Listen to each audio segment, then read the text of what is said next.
Today is Monday, the 18th of November. This is the fourth day I've been here in South Padre Island. I'm here to watch the latest SpaceX Starship launch.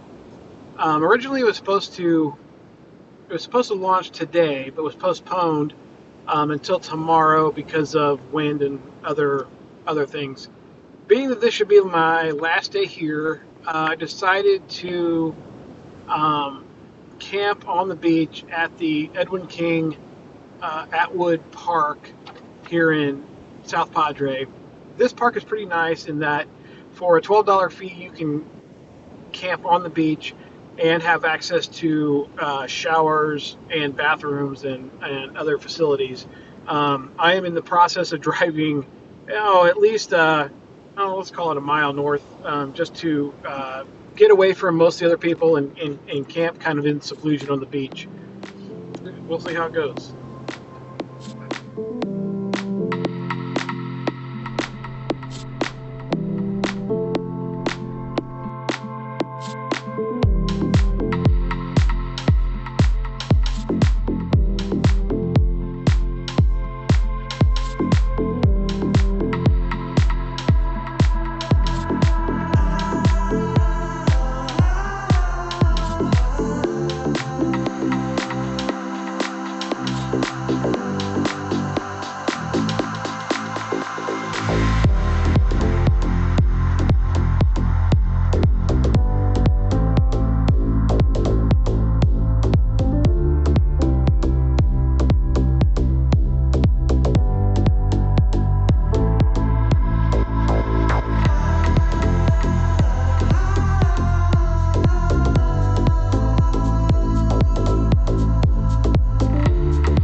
Now that I've cleaned up a bit and all my camera gear is packed away, I'm ready to head to where I'll be watching the launch.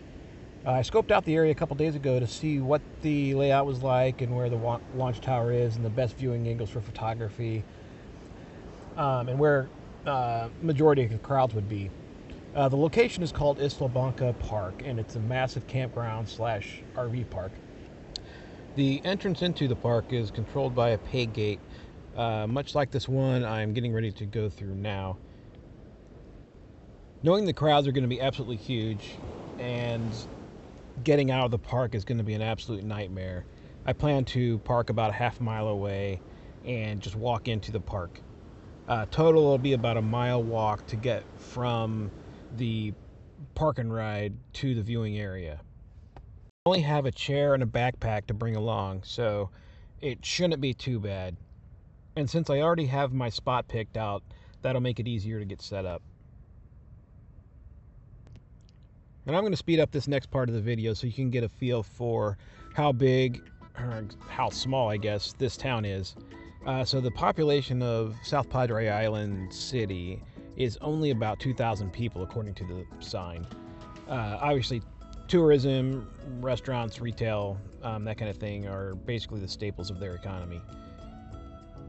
One of the locals I was talking to said that some of the recent storms that came through washed away a lot of sand off some of the beaches. So they are in the process of dredging sand from the bay and then piping it up north of town to some of the beaches where they're going to replace the sand and make the beaches much wider. One funny thing I learned is that they don't call people that come down during the winter snowbirds. They call them winter Texans. I thought that was kind of funny. All right, we're almost at the park and ride. I'm gonna get parked here, grab my stuff, and walk in. I'll pick you guys back up when we are at the beach.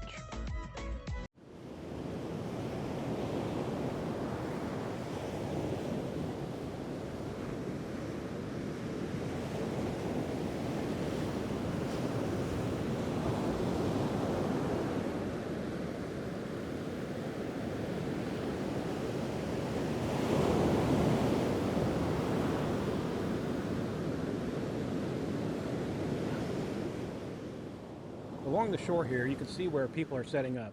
This is where the majority of the people with the big professional cameras and expensive lenses are setting up for launch.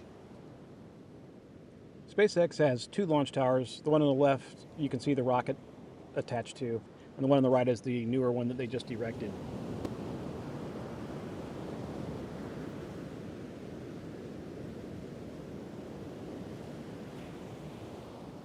It was at this point I kind of determined that I needed to move. This lady you see here in the footage was screaming at her kids and I guess her dad probably, trying to set up a awning so they weren't in the sun. And it was just annoying. It was ruining my videos. So you can see me moving here down the beach past the crazy lady and around to the other side of the breakwater.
So I didn't realize until much later that my wireless mics weren't working, so I'm having to voice over this whole section of video.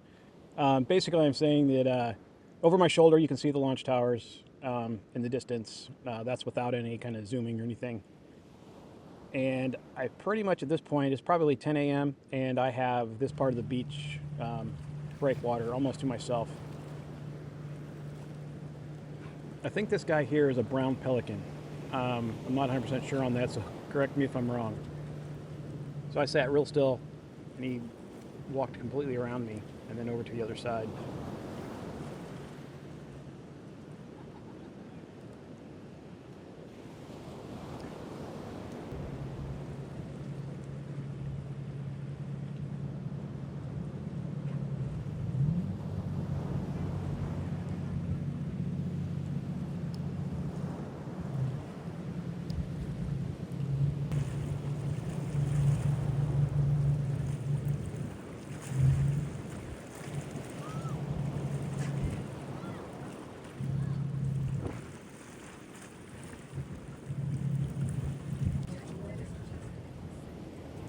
So here you can see some venting going on at the base of the rocket.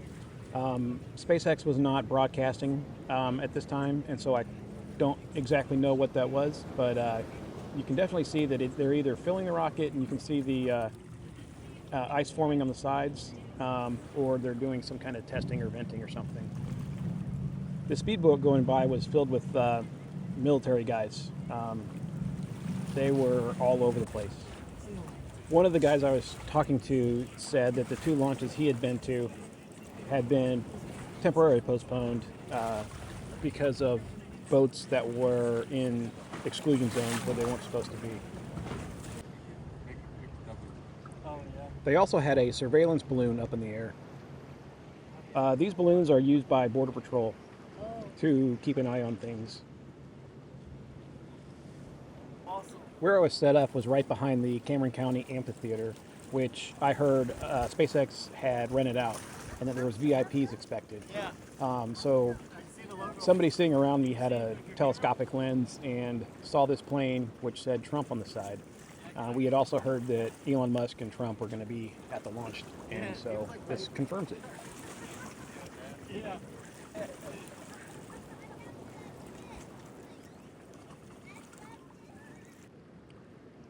This giant ship is just a reminder that this is a shipping lane. This thing was huge. I think it's a container ship, and I'm not 100% sure. It's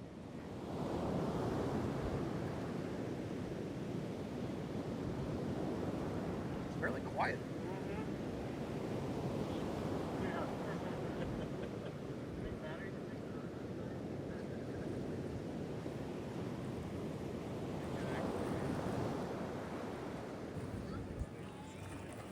They also have a pirate ship that you can rent out and ride in.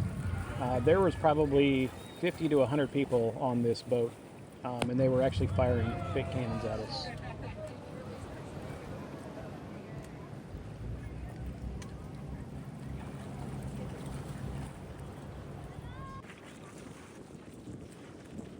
We also saw several flights of Black Hawk helicopters going to and from the launch area. We assume that it's taking VIPs from the airport to the launch facility. So by this time it was about 2 in the afternoon, and I had to walk a half mile over to the RV park area to get some water and Gatorade and stuff, just to make sure I didn't dehydrate. This shows you all the people, the photographers and everything set up along the beach that I showed you earlier. You can see that they're all camped out here in the grass across from this RV park. What I was wanting to avoid was getting stuck behind all these tents and canopies. Because if you weren't there first and didn't get the front row seat, then you'd be stuck behind all the canopies and having them block your view.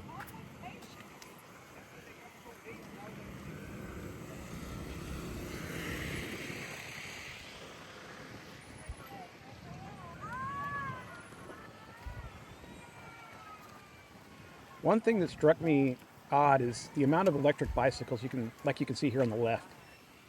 Everybody seemed to have one. Now, granted, there's a lot of people with big, $250,000 RVs down there too. So it's not that surprising, but I didn't realize electric bikes were that popular.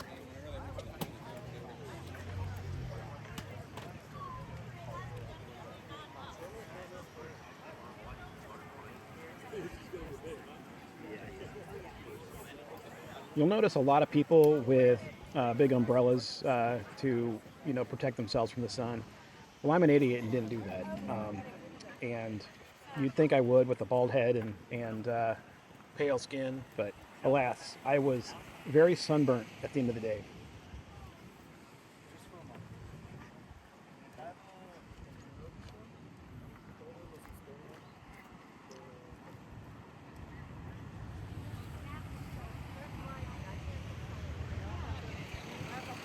So back at my spot on the breakwater, you can see that a lot of the space is filled in.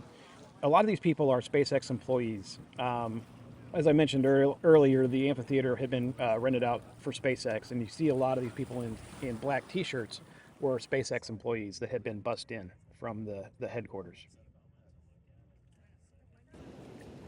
So we're nearing launch time. I started the camera just to make sure I captured the event. And here we go.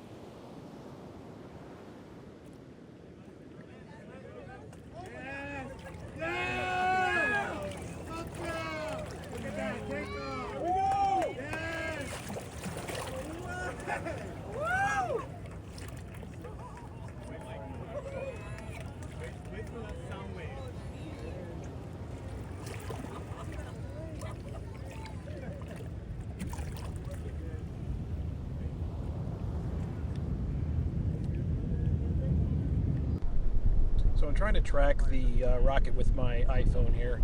It has a pretty impressive zoom, but when you're that zoomed in, it's really hard to keep track of a spot in the sky that is not very distinguishable from another spot in the sky.